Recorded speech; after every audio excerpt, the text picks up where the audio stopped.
Türkiye Avrupa Konseyi üyesi olmasından ötürü pek çok Avrupa Konseyi üyesi olan ülke bu konuda umut hakkını tanıyor. Yani İngiltere başta olmak üzere, ilk başta İngiltere'nin tanıdığı bir umut hakkı var. Ondan ötürü de pek çok ülke bazı sınırları var, her ülkenin kendine göre, kendi şartlarına göre çok özel bir rakam olmamakla birlikte, yani önderliğin hapiste kaldığı süreyi aşan bir umut hakkı tanıyan bir devlet yok. Evet. Yani Sayın Öcalan yaklaşık 27 senedir hapishanededir ve bugüne kadar Avrupa Konseyi üyesi olan ülkelerden umut hakkını tanıyan ülkeler bu kadar zamanı aşan bir tanıma yok.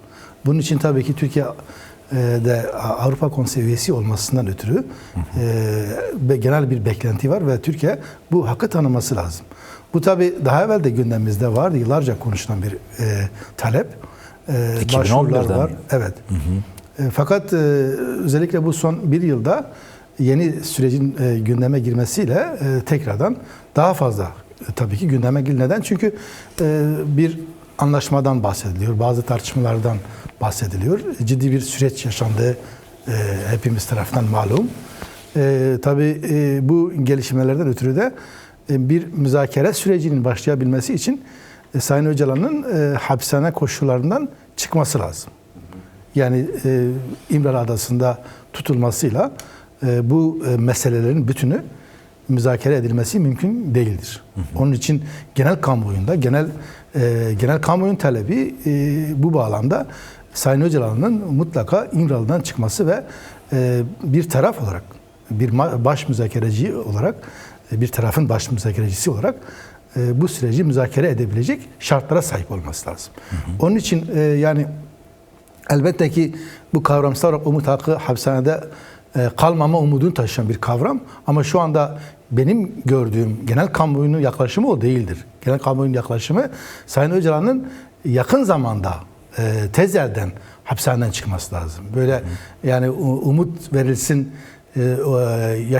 yani sürekli cezaevinde yaşamayacak umudundan çok yakın zamanda hapishaneden çıkıp bu sürecin hem toplumsal, siyasal hem bütünlüklü olarak sistemsel bir müzakere sürecini muhataplarıyla birlikte, karşı taraftaki muhataplarla birlikte bu süreci birlikte müzakere ederek bir sonuca varması için ciddi bir talep var, toplumsal bir talep var, siyasal bir yaklaşım olarak aynı zamanda hem mecliste bulunan partilerin talebi var Türkiye'de, Kürdistan'da, hem de genel olarak dünyada da benzeri örneklerle meselelerini çözmüş ülkelerin içinde bulunan aydınları, gazetecileri, akademisyenleri, hatta toplumun ilgili kesimleri diyelim, bu konuda ortak bir kanıyla mutlaka Sayın Öcalan'ın dışarıda olup bu süreci bizatihi yüz yüze müzakere ederek bu süreci ilerletip bir sonuca bağlanmasını istiyor. Onun için tekrardan aslında bugün de sizin de dosyanızda ifade ettiğiniz üzere elbette ki bu olmadığı vakit bu meselenin ağır aksayacağını, ağır yürüyeceğini çok konuşulur. Yoksa bu sürecin belki de ileriki zamanda tıkanmasına sebep olabilir. Ciddi bir tıkanmayı da yaşayabilir kaygısından ötürü.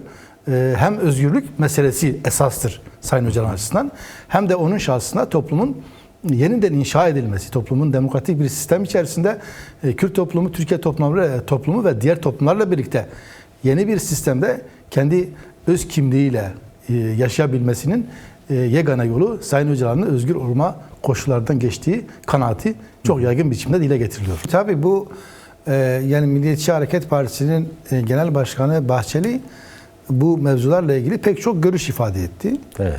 Bazı görüşleri ciddi olarak ele alındı.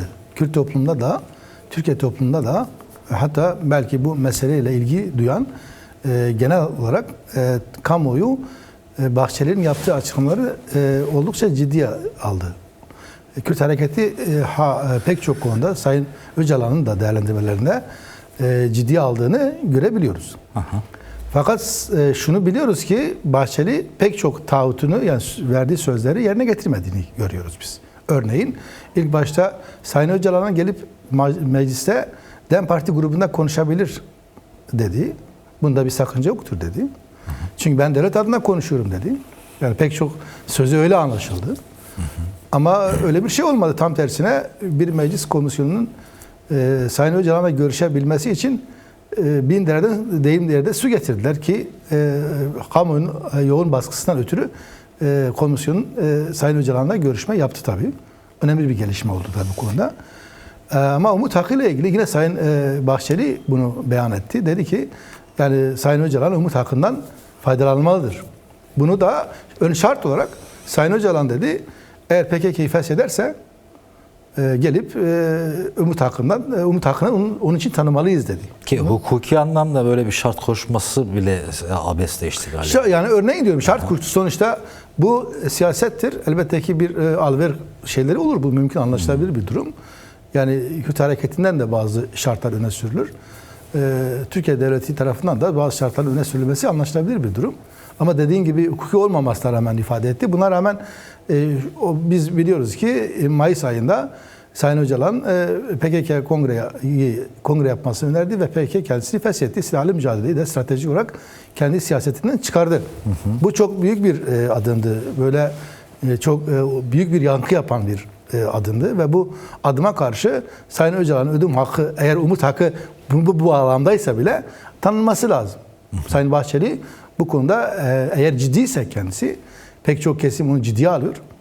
Bir devlet adamı olarak kendisini tarif ediyor. Hem de bir Milliyetçi Parti'nin genel başkanı şu anda aynı zamanda iktidarın ortağı. İktidarı ayakta tutmada büyük bir değnektir aynı zamanda. Oysa bu iktidar çoktan aslında iflas etmiş durumda. Sayın Bahçeli bunun için bir değnek oluyor her bir konuda. Dayanak. Burada da öyle. Bu dayanakta özellikle Kürt meselesiyle ilgili, Sayın Öcalan'la ilgili görüşmelerle ilgili yaptığı açıklamalarla topluma yeni bir umut verdi. Topluma yeni bir umut inşa ediyor kendince.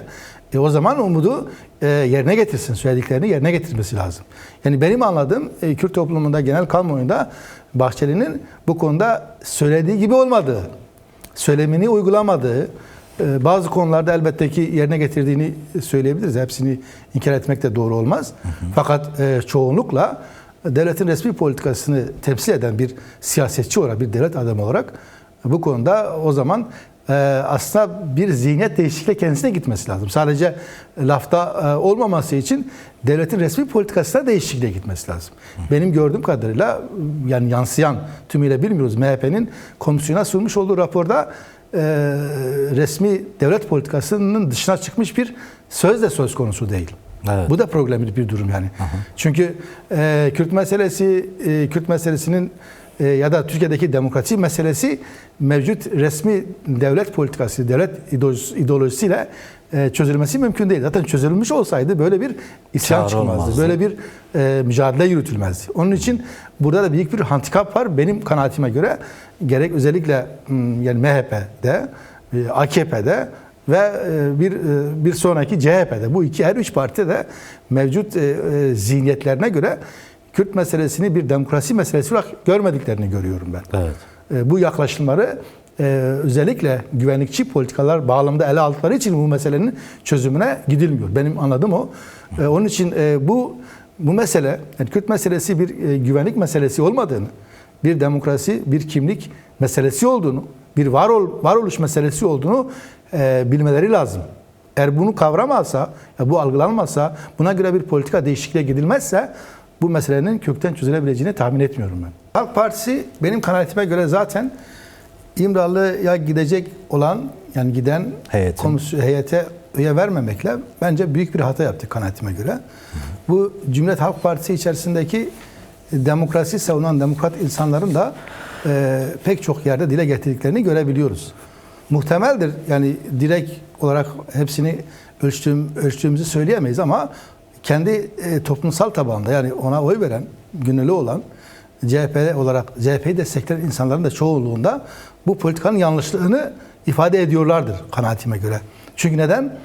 Seçim hesabı bile yapılsa ki bu mesele seçim hesabıyla yapılacak bir konu değil Kürt meselesi ve demokrasi meselesi. Ama sonuçta bir perspektif olarak eğer Cumhuriyet Halk Partisi önümüzdeki dönemde iktidar olma hedefi varsa Kürt meselesini kendi ana merkezine koymazsa demokrasiyi Türkiye'de yeniden inşa etme konusunda Kürt meselesiyle bir paralellik içerisinde bağ kurarak ele almazsa bunun çözülmesi mümkün değildir. Ve Nasıl Kürt olacak? meselesi- Kürtlerin oyunu yani. Kesinlikle Kürt meselesinin çözüm yolları belli zaten. Anahtar yolları belli. Cumhuriyet Halk Partisi hala Kürtlerin siyasal iradesini temsil eden Kürtlere barış yolunu açacak, Türkiye demokrasi getirebilecek yola başvurmuyor. Ondan kaçınıyor. Kaçındığı açık zaten pratikte, yani gördük bunu. Bunu başka biçimde dile getirenler oldu. Cumhuriyet Halk Partisi içerisindeki kimi insanlar, kimi milletvekilleri, hatta komisyon içerisindeki kimi milletvekilleri, ama benim kanaatime göre bunlar doğru değil. Bana göre gereksiz çabalar. Yani topu taca atan bir politika izliyor. İşin merkezine meselenin çözümünü ve muhataplığı ıskalıyor Cumhuriyet Halk Partisi. Onun için problemli bir politikadır. Burada da raporunda da zaten siz Sayın Öcalan'ı muhatap alacak, müzakere edilecek, ona vurulması zamanda gitmede kendinizi alıkoyuyorsanız zaten onun özgürlüğünü talep etmeniz mümkün değildir. Onun umut hakkından faydalanmasını isteyemezsiniz. Çünkü siz bu meseleyi muhataplarıyla çözmek istemiyorsunuz. Kürt meselesini, Kürt halkını muhatap almıyorsunuz. Dolayısıyla Sayın Öcalan Kürt halkının aynı zamanda muhatabıdır. Kürt halkının sorunun çözümünün muhatabıdır. Ve hatta halkımızın aynı zamanda gelecekte özgür yaşamasının muhatabıdır. Demokrasinin inşa edilmesinin önemli bir muhatabıdır. Ama Cumhuriyet Halk Partisi bundan kaçınıyor. Bu kaçma politikası hatta bu Cumhuriyet Halk Partisi'ne bir şey kazandırmayacak. Siyasi sonuçları olacaktır diye düşünüyorum. Kesinlikle Sen olacak. ne düşünüyorsun bu konuda? Biraz evet. önce söyledin, seçim hesabı bile yapılsa normalde şu son seçimlerde işte Türkiye'nin birinci partisi olduk diye meydan konuşuluyor. Doğru olundu. Nasıl olundu peki yani? Şimdi yani belki bunu da konuşması lazım değil mi siyasetçilerin? tekil normalde? şeylerden bahsetmek doğru olmayabilir ama sonuçta yakın zamanda Esenyurt Belediye Başkanı Sayın Ahmet Özer hapishaneden çıktı ve bazı görüşmeler yaptı. Onu takip ettiğim bazı yerlerde. Evet. Hem Ankara'da bazı görüşmeler yaptı. DEM Parti eş başkanlarını ziyaret etti. Bahçeli'yi ziyaret etti. Yine dün Mersin DEM Parti il yönetimini ziyaret ettiler. Bazı mesajlar verdiler kendileri. Orada da anlıyoruz ki aslında yani Cumhuriyet Halk Partisi içerisinde temsiliyeti olan ciddi bir kesimin bu meselenin içine girmemesini kabul etmiyorlar. Evet. Hatta bazı kesimler kendince bir politik rol peşinde, belki şahsi olur mu onu bilmem ama bizim yaklaşımımız, benim anladığım Cumhuriyet Halk Partisi'nin yani bir kimlik olarak, kurumsal olarak bu meselelerin içinde olması lazım. Yani içinde vardır, çıkmamıştır, komisyonun içinde yer almıştır, devam edeceğini ifade ediyordu. Bu da bence önemli bir şey. Ama bundan sonra en azından şimdiye kadar ki yürüttüğü politikadan vazgeçmesi lazım. Kürt halkının eşit yurttaşlık, demokrasi içerisinde eşit vatandaş olarak yaşayabilmesinin tanımını kabul etmesi lazım. Meselenin açıklamasından önce dün zaten de açıklama yapmıştı. Dikkat edersen muhtemelen sen de takip ettin. Bu Sara Ajansı diye bir ajans var. Hükümetin, yani geçici hükümetin ajansı diye biliniyor. Onun bir yetkilisine dayanarak dün bir açıklama yaptı bu ajans. Bu ajansa çıkan habere göre de bir ön anlaşma yapıldığını, bir metin üzerinden bir anlaşma gidildiğine dair bir açıklama yapmıştı. Evet. Dün Kayseri'de bir açıklama yapmadı. Sadece dış ilişkilerden sorumlu bir açıklama yapıldı. O da sosyal medyadan bir açıklama yapılmıştı. Doğrudur. Yani o açıklamayı, yani HTŞ yetkililerinden yapılan açıklamayı doğrulamıştı ve Sayın Mazlum Abdi yakın zamanda, önümüzdeki haftada bu yapılan anlaşmanın içeriğini kamuoyuyla paylaşacağını ifade etmişti. Önemli bir gelişmedir tabii. Bu bağlamda tabii yani şunu söylemek lazım. Rojava yönetimi, yani Kuzey Suriye yönetimi, özel yönetimi öteden beri geçici hükümetle müzakere yapılmasından yana bir siyaset izliyor. Bunu uzun zamandan beri izliyor, bunu takip ediyoruz biz. Uluslararası güçlerin de içinde olmasını her zaman yeğlemiştir ama esas olarak kendisi bizatihi HTŞ'nin geçici, yani şu anki hükümeti, Suriye geçici hükümetiyle meselenin hem askeri, siyasi, toplumsal hatta sistemin bütününü konuşma konusunda pek çok komite oluşturduğunu biliyoruz. Tabii bu konularda en çok Türkiye'nin manipüle ettiğini biliyoruz. Neden? Çünkü Türkiye meseleyi sadece diğer meselede olduğu gibi burada da bir güvenlik meselesine indirgerek, hatta bir silahsızlanma meselesine indirgerek bunu kamuoyuna yansıtıyor. Ama şunu biliyoruz ki Rojava'nın kendi özgün koşulları var. Kuzey Suriye onun kendi özgün koşulları var. Suriye'nin kendi özgün koşulları var. Bu uluslararası göçler bağlamda da Kasede'nin durduğu bir yer var. Hem askeri hem politik olarak hem de toplumsal olarak bir temsiliyeti var uzun zamandan beri. Yürüttüğü mücadelenin bir sonucu olarak aslında müzakerede çok ciddi bir rol alabileceklerini ifade ediyorlar. Bu yapılan görüşmeler de bence onun bir sonucudur. Kaldı ki burada herkes biliyor ki, herkes, dünya alem bunu açıkça biliyor ki, yani şu anki hükümet diğer çetelerin bir yansımasıdır. Çok böyle pir ufak bir hükümet değildir. Yani Suriye'yi yönetmekle görevlendirilmiş gerek başkanı, gerek yani Cumhurbaşkanı, gerekse hükümetin kendisi. Buna rağmen aslında Kase'de müzakere ederek, bu meseleleri müzakere yoluyla savaşsız bir Suriye'yi, savaşsız bir Rojava'yı, halklar içerisinde kardeşliği, din kardeşliği, halklar arasında eşitliği sağlayacak bir demokratik model öneriyor. Çünkü bunu Rojava zaten uyguluyordur. Bunu pek çok insan gidip tanık oluyor ve herkes bu oradaki sistemden haberdardır. Hem cinsler arası eşitliği, yani kadın özgürlüğünü, hem dinler arasındaki özgürlüğü, halklar arasındaki eşitliği savunan bir model var Rojava'da, yani Kuzeydoğu Suriye'de. Onun için tabii ki bu modelin tümüyle Suriye'nin bütününe mal edilmesi konusunda da ciddi çabaları var Kasede'nin ve özerk yönetimin. Ama aynı zamanda bunda tabii yani hem güvenlik konusunda, çünkü Türkiye hala Suriye güvenli bir ülke değildir. Değil. Yani dün pek çok yerde insanların katledildiğini görüyoruz. Alevlere karşı, Dürzlere karşı ciddi bir saldırı var. Bu saldırıda pek çok insan, sivil insan, hatta sivil olmayan insan katlediliyor. Onun için elbette ki Suriye'nin güvenliği, Suriye halklarının güvenliği, Rojava halklarının güvenliği için de Kasede'nin çok büyük bir rolü var. Yani Kasede olmaksızın Suriye'de yeni bir sistem inşa etmek mümkün değildir. Kasede'siz, Rojava'sız, Kuzeydoğu Suriye'siz bir Suriye inşa etmek akıl kârı değil. Kimse böyle bir şeye başvuru yapmıyor. Daha az demokrasi getirmek isteyen kesimler var. Ama hiç demokrasinin gelmesini istemeyen kesimler var. Ama tümüyle demokratik bir sistemin örülmesini isteyen bir Kasede ve özel yönetim var. Bunun için bu model aslında Suriye'nin bütününe mal edilmesi durumunda Suriye daha demokratik bir sisteme kavuşur. Biliyoruz yani bu son zamanlarda da gördük. Yani bir forum yapıldı, hatırlarsınız, bu yakın zamanda Doğuk'ta. Yani Sayın Mazlum Abdi oraya iştirak etti, bir forumda konuştu.